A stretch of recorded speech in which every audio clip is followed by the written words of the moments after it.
you're buying your products from overseas, whether that's in China, Vietnam, Asia, or indeed anywhere outside of your home country, every now and again your supplier is going to ask you for a customs declaration. Now, what the hell do you do when they ask you for that? Whereabouts you go to get that? In this video, I'm going to show you. Now, if you like this kind of information, where I'm helping you build your own e-commerce business right here in Australia, be sure to give this video a thumbs up, and that way I'll know that you want more content like this. Also consider subscribing to my YouTube channel because I post brand new information just like this each and every day. If you've got any questions or comments or feedback for me, post them below and I'll answer that personally for you too. All right, with that being said, let's get into it.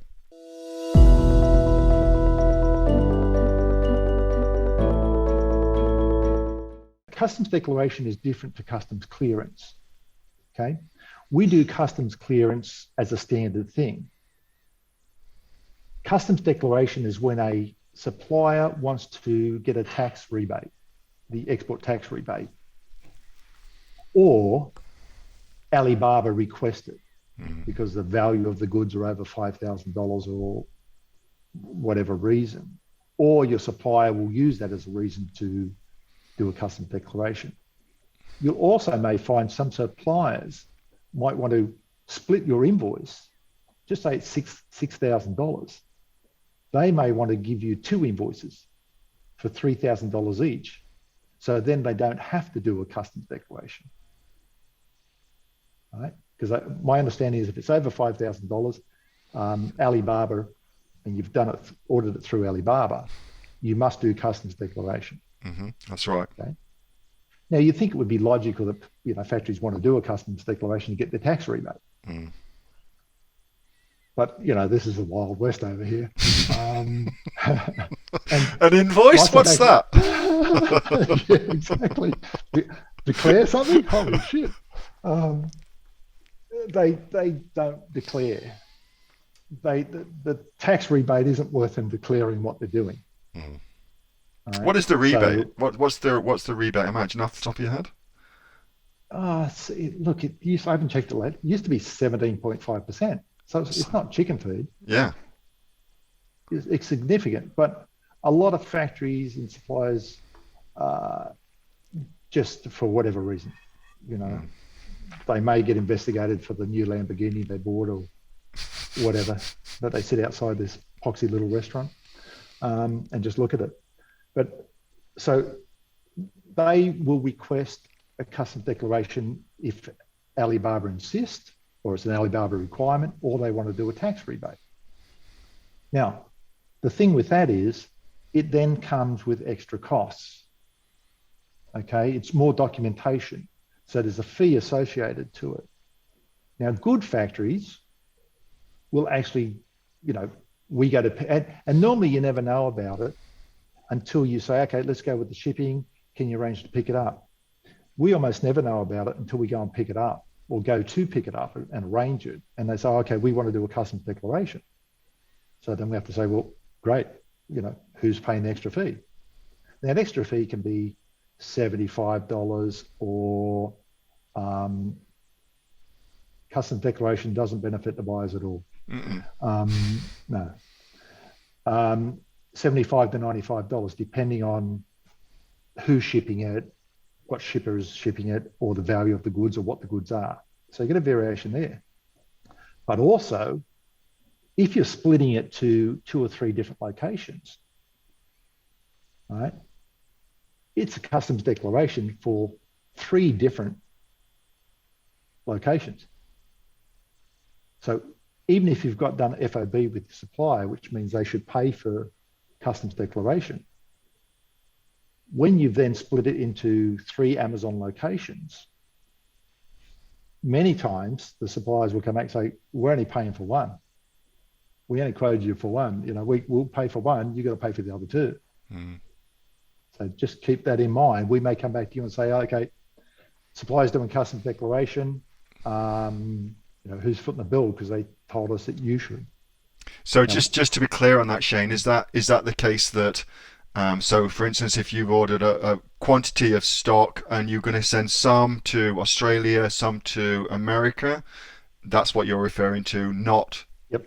Yeah. Just to be clear for everybody who's listening, okay? Well, even if it's all going to Australia, but it's going to two Amazon locations, that'll be two separate declarations. Oh, even if it all goes to the same port, so that if it goes through the same port, then is that right? Oh, Yep. that's interesting. Yep. Now, just to clarify, there's no easy answers with this. Mm. Some shippers will ship it as one consolidation to the port and then split it to the destinations. Mm. Then you only have one bill of lading, one customs declaration. Right?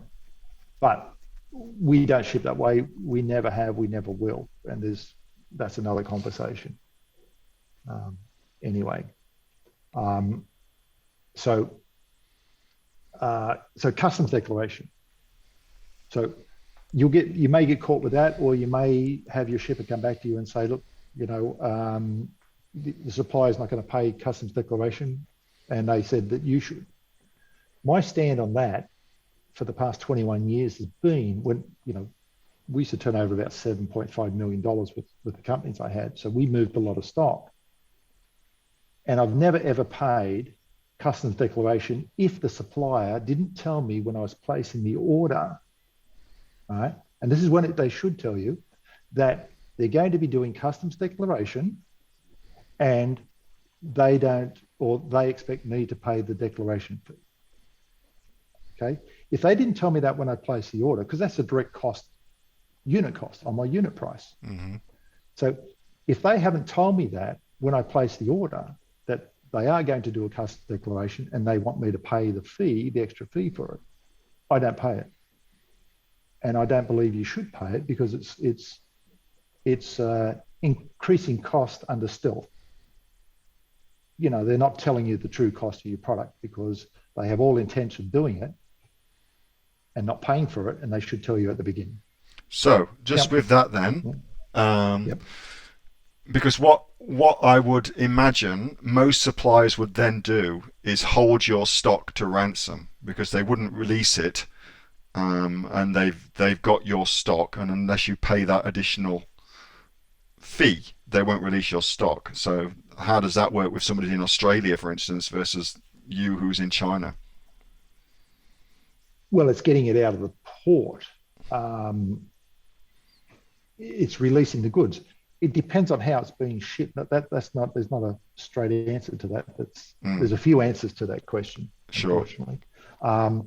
But they could say that they're not going to release it, and we'd know that when we're picking the goods up. Right? So we would advise you that that's what the factory wants to do, and they've said you should pay it. We then tell you to talk to the supplier and sort it out with them. Now, if you can't sort it out with them and stick it into them because they didn't tell you, pure and simple, you're just going to be up for the fee. Yeah. And we'd have to bill you for that as a separate thing. That's it. Otherwise, they won't release the goods. Full stop. Yeah. Now, we've had the same circumstance where the factory said they will pay for it. We've taken their word on it. We've shipped the goods, and then the factory won't pay for it. So then we have to go back to the customer and say, sorry, guys, your factory's reneged. You're foot with the bill, because we can't pay it. No. And we can't preempt that declaration, because we don't know unless you tell us, unless the factory tells you and you tell us, and which is 1% of the time, we won't know. So we can't factor it in to the costing.